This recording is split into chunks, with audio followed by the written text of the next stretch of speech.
Chapter 4. Read this if you're worried that you'll never find the one. Imagine something crazy for me quickly.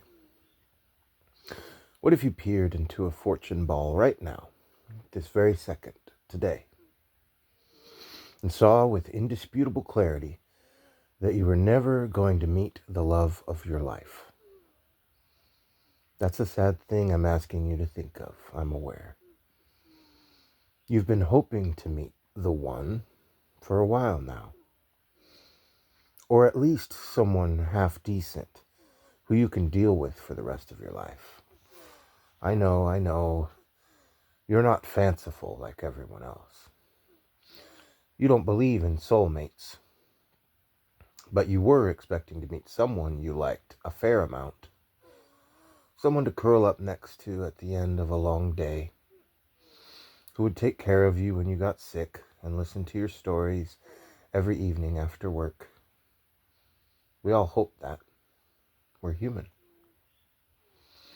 But imagine for a second that you knew with 100% certainty that you would never meet that person. What about your life would that knowledge change? Because here's the thing about finding love. It affects us constantly, and we all loathe admitting it. But love is at the forefront of our actions, even when it's not at the forefront of our minds. It's the reason you bought those new jeans last week. It's the reason you went to that barbecue that you didn't want to go to last weekend. It's the reason you sometimes feel cripplingly insecure and inadequate and scared about everything that's coming next. Love's what inspires most of your greatest changes. So, if you knew, without indisputable certainty,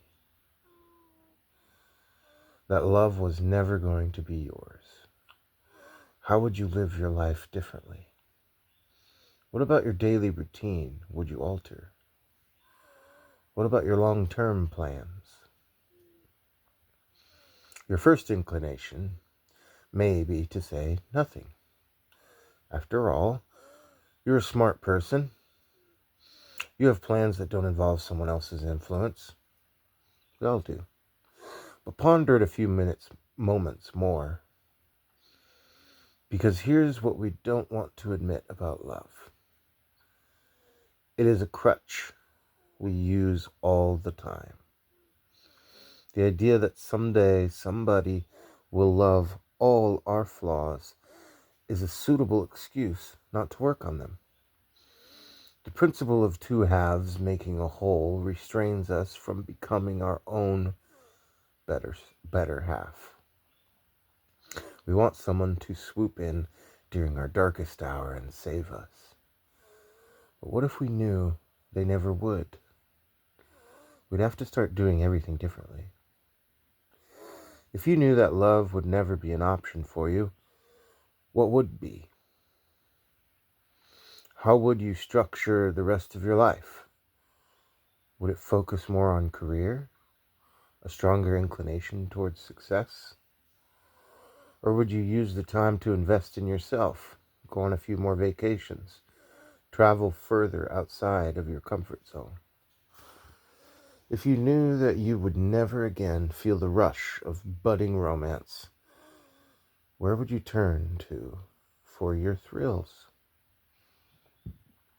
How would you get your blood pumping? And what about your other relationships? Would they suddenly take on more weight? Would you spend more time appreciating your family? If you knew that they were the people who will have loved you the most strongly at the end of your life, what about your friendships? Would you nurture and care more for the people who love you platonically if you knew nobody would ever love you romantically? Would you show up a little more often or share a little more of your life? My inclination is to believe that never finding love would be a game changer for most of us. One we'd initially consider devastating, but may eventually realize is the ultimate liberation. Without the fear of ending up alone, the opportunities open to you would become endless. You could live on every continent. You could scale the corporate ladder. You could go back to school and get that degree you've always felt interested in without worrying about the financial burden your debt may place on somebody else. Love holds us back in an infinite amount of subtle ways that perhaps we don't even realize. And the guarantee of its absence may just be the ultimate sense of liberation.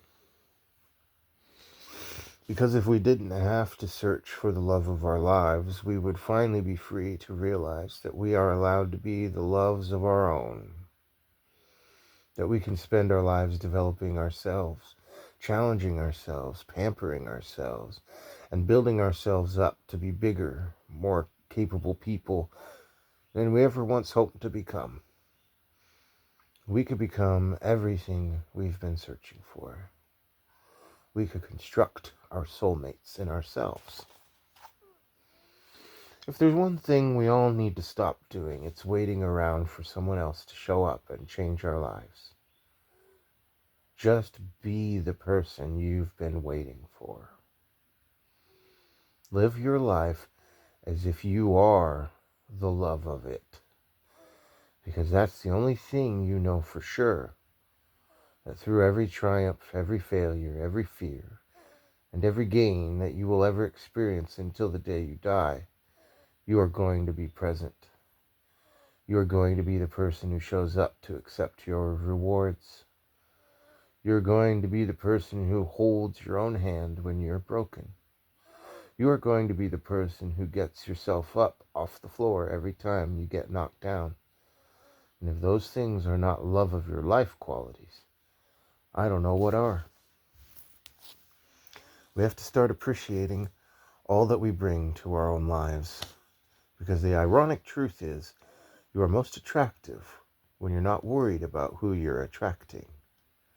When you're living your life confidently, freely, and without restraint, you emit the kind of energy that isn't possible to fake. The kind of energy capable of transforming not just your own life, but the lives of people around you. So stop looking for the one to spend the rest of your life with. Be the one. And let everybody else come searching for you.